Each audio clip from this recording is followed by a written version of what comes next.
मतलब कि मम्मी ने कहा बेटा घर में करेले बने हैं, मम्मी से कहा मम्मी आई डोंट लाइक करेला, आपको पता है। और एक रेस्टोरेंट में कैंडल लाइट डिनर चल रहा था किसी के साथ और उसने कहा आई लव करेला, oh yes I really love करेला, लाओ करेला लाओ करेला लाओ। मतलब कि हर जगह पर ड्युअलिटी है। तो नेचर ने कहा मैं कहां से पीछे हट जाऊं, मेरे अंदर भी तो ड्युअलिटी है। जिसको तुम वेव कहते हो वो मैटर भी हो सकता है, जिसको तुम मैटर बोल रहे हो फास्ट मूविंग वो वेव भी हो सकती है। तो चलिए पढ़ते हैं, बढ़ते हैं और मचाते हैं dual nature of matter and radiation.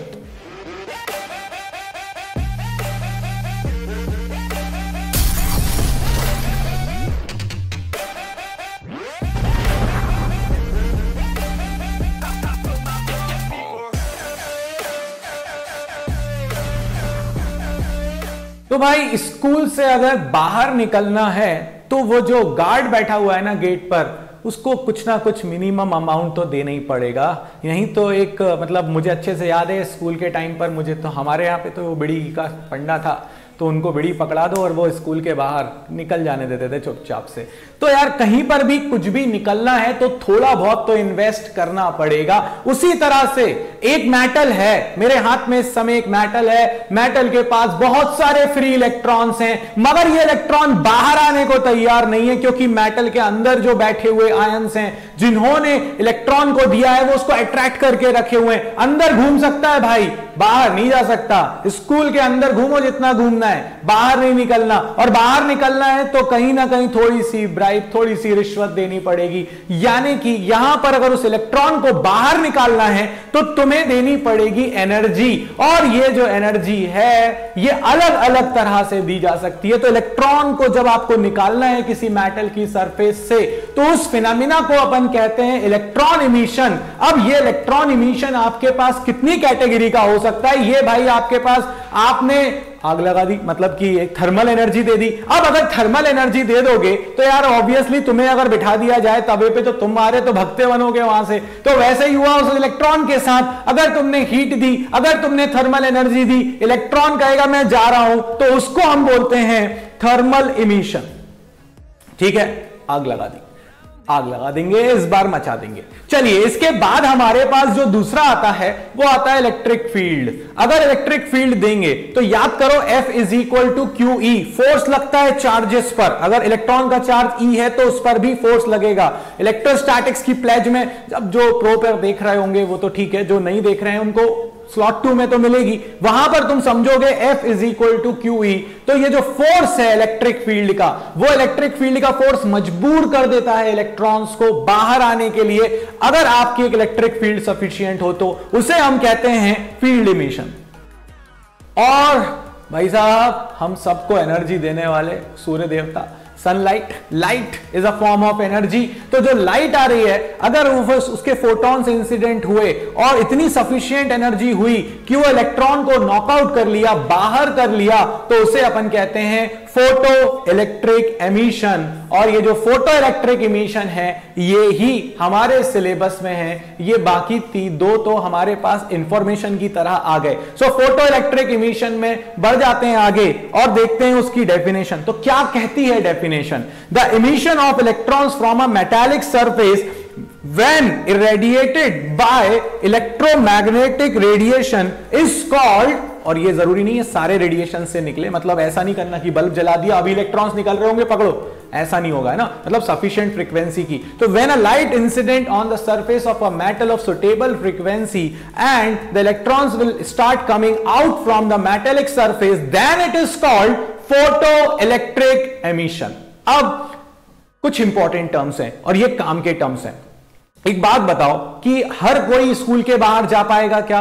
भाई जिसके पास होगा उसको देने के लिए कुछ गेटकीपर को, वो निकल पाएगा। उसी तरह से हर वेवलेंथ या हर लाइट कभी नहीं निकाल पाएगी। फॉर एग्जाम्पल अगर मैं यहां पर पढ़ा रहा हूं साइंस वालों को, अगर कॉमर्स वाले आए और ये सोचें कि फिजिक्स की क्लास में अकाउंट समझ में आ जाएगा, तो नहीं आने वाला। उसी तरह से हर लाइट की फ्रीक्वेंसी अलग अलग होती है, उसकी एनर्जी अलग अलग होती है। तो हर वेव अब मुझे चाहिए 200 जूल, तो जो मुझे 200 जूल एनर्जी देगा, एक एग्जांपल है, वो ही मुझे बाहर निकाल पाएगा. So there is a minimum frequency और the minimum energy which is required to knock electron out from the surface of metal. एक मिनिमम एनर्जी चाहिए पड़ती है हमको इलेक्ट्रॉन को सरफेस से बाहर निकालने के लिए, और उस एनर्जी को हम कहते हैं work function. Work function. So what is work function? The minimum amount of energy required to knock an electron out from the surface of metal with zero kinetic energy. मतलब कि आपने ज्यादा एनर्जी दी तो बाहर आके भाग जाएगा. आपको सिर्फ इतनी एनर्जी चाहिए. मिनिमम वर्ड यूज कर रहे हैं. मिनिमम मतलब जैसे ही बाहर आया और वो रुक गया, मतलब इलेक्ट्रॉन बाहर और रुक गया, उसकी एनर्जी खत्म.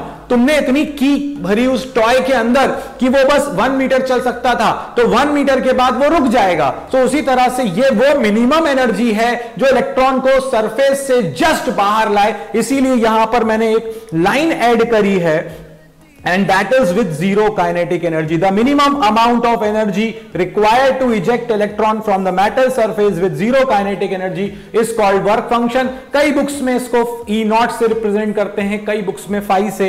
मैंने यहां पर इसको फाई से रिप्रेजेंट किया है. फाई क्या रिप्रेजेंट कर रहा है यहां पर? एनर्जी. कौन सी वाली एनर्जी? Work function. इसका एक नाम और है थ्रेशोल्ड एनर्जी. तो थ्रेशोल्ड एनर्जी बोलो या वर्क फंक्शन बोलो, ठीक है. अब यहां पर एक फॉर्मूला है E is equal to h nu naught. अब अगर मैं आपसे कहूं कि ये आपके पास एनर्जी है, तो उसके करस्पॉन्डिंग एक फ्रीक्वेंसी भी तो होगी, वो मिनिमम फ्रीक्वेंसी, क्योंकि डायरेक्टली प्रोपोर्शनल है, तो फ्रीक्वेंसी भी तो एक होगी ना, जो इतनी एनर्जी दे दे कि इलेक्ट्रॉन बाहर आ जाए. उस फ्रीक्वेंसी के करस्पॉन्डिंग एनर्जी, उस फ्रीक्वेंसी को हम कहते हैं थ्रेशोल्ड फ्रीक्वेंसी. तो देखो भाई, ये भी पूछा जाता है what is threshold frequency? New not. इसको तुम न्यू नॉट से रिप्रेजेंट करो, और ये कहलाता है the minimum frequency of light which can eject electron from the surface of metal. इसमें भी ऐड कर सकते हो with zero kinetic energy, is known as threshold frequency. अब आ जाते हैं अपन लोग वेवलेंथ के पास. भाई वेवलेंथ के साथ लोचा है, ये बहुत ध्यान रखने वाली बात है. मैं हमेशा जोर देता हूं इस बात पर. कारण क्या है? हमारे पास जो एनर्जी का फॉर्मूला है उसमें वेवलेंथ इनवर्सली प्रोपोर्शनल है. तो अगर आप इसको देखो, अगर इनवर्सली प्रोपोर्शनल है, तो अगर फाई मिनिमम हुआ तो इनवर्स प्रोपोर्शनैलिटी के कारण लैम्डा मैक्सिमम हो जाएगा. मतलब अगर फाई मिनिमम हुआ तो वेवलेंथ मैक्सिमम है. So what is threshold wavelength? ये ध्यान से आंसर करना. The maximum wavelength up to which the electrons can come out from the surface of metal. इस मैक्सिमम वेवलेंथ के बाद अगर तुमने वेवलेंथ बढ़ाई तो एनर्जी कम हो जाएगी वर्क फंक्शन से, तो इलेक्ट्रॉन बाहर ही नहीं आ सकता. इसीलिए इसकी डेफिनेशन में हम लोगों को यूज करना है the maximum wavelength of incident light which can eject photo electron from the metal surface is called threshold wavelength of that metal. Her metal के लिए बदलेगी. हर स्कूल में आपको थोड़ी सी ब्राइब अलग देनी पड़ेगी. गवर्नमेंट वाला बोलेगा जैसे ही निकल जाओ यार, है ना. प्राइवेट वाला बोलेगा थोड़ा सा अगर लेवल ऊपर जाओ तो वो बोलेंगे नहीं यार ठीक है, एक सिगरेट से काम हो जाएगा. किसी के लिए 10 रुपए से काम हो जाएगा, किसी के लिए 20 रुपए से काम हो जाएगा. बहुत ही ज्यादा रेपुटेटेड है, बहुत ही ज्यादा सिक्योरिटी है अगर स्कूल में, तो फिर तुम्हारा निकलना बहुत मुश्किल है भाई. कोई ऐसा हो जिसको निकलना बहुत मुश्किल हुआ हो तो कमेंट में मेंशन करना. मैं तो बहुत भागा था, कई बार पकड़ा भी गया, फिर प्रिंसिपल ऑफिस में भी गया, बट ठीक है, अब ये तो सब स्कूल लाइफ के पार्ट एंड पार्सल हैं. यस, सो हमारे पास what is maximum wavelength? Maximum wavelength और threshold wavelength is that maximum wavelength up to which electron बाहर आएगा, उसके बाद नहीं आएगा. जैसे मैं आपसे कहता हूं कि सपोज करिए थ्रेशोल्ड वेवलेंथ 5000 एंगस्ट्रॉम है और मैं इंसिडेंट करा रहा हूं 6000 एंगस्ट्रॉम, तो क्या इलेक्ट्रॉन बाहर आएगा? तो नहीं आएगा भाई. 5000 से ज्यादा पे नहीं आएगा.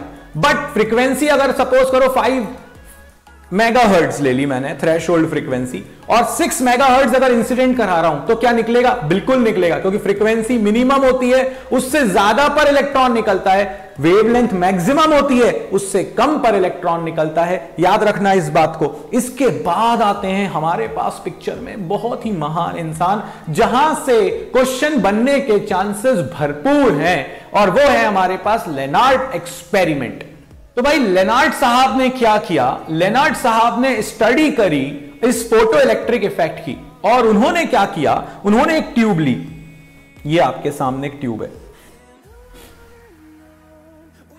इस ट्यूब में उन्होंने सनलाइट इंसिडेंट कराई. सनलाइट हो या कोई भी लाइट हो, उन्होंने इंसिडेंट कराई। एक साइड कैथोड था, मतलब जहां पर आपने अभी लोअर पोटेंशियल ले रखा है, एक साइड एनोड था जहां पर आपने हायर पोटेंशियल ले रखा है, और उन्होंने लाइट इंसिडेंट कराई और उसके बाद इफेक्ट देखे। किस किस के इफेक्ट देखे? Intensity of light, frequency of light, और इनके बीच में कैथोड और एनोड के बीच में जो पोटेंशियल डिफरेंस है इसके बीच में। तो इन तीन चीजों की उन्होंने स्टडी करी और यहीं से law of photo electric effect भी निकल कर आएंगे, और ये वो लॉज हैं जो प्रूव करेंगे वेव थ्योरी के फेलियर्स को। मतलब वेव थ्योरी बोलता था सब कुछ एम्पलीट्यूड है, सब कुछ इंटेंसिटी है। नहीं भैया, लेनार्ड ने कहा ऐसा कुछ नहीं है, आप मेरी स्टडी पर जाओ, मैंने प्रैक्टिकल करके आपको गलत प्रूव कर दिया है। तो लेनार्ड के इस फंडे को समझने के लिए बढ़ते हैं आगे और सबसे पहले बात करते हैं इफेक्ट ऑफ इंटेंसिटी की, कि इंटेंसिटी का क्या इफेक्ट पड़ता है। तो यार इसको समझने के लिए तुमको इतना समझना पड़ेगा, किसी ने सपोज करो आज बहुत गुस्से में है टीचर, आपने कुछ किया, एक टीचर आया, उसने दिया 1 2 3 4 5 6 7 8 9 10, एक सेकंड में आपको 10 स्लैप पड़े, ठीक है। और एक टीचर आया, वो थोड़े कम गुस्से में था, उसने कहा 1 2 स्लैप इन 1 सेकेंड पड़े, दोनों तरफ लाल दोनों हुए, गाल भी बहुत धमाकेदार था, है ना। मगर ठीक है, किसकी ज्यादा इंटेंसिटी हुई, किसने ज्यादा आपको हिट करा इन 1 सेकेंड? भाई वो पहले ज्यादा गुस्से वाले ने, 10 ने।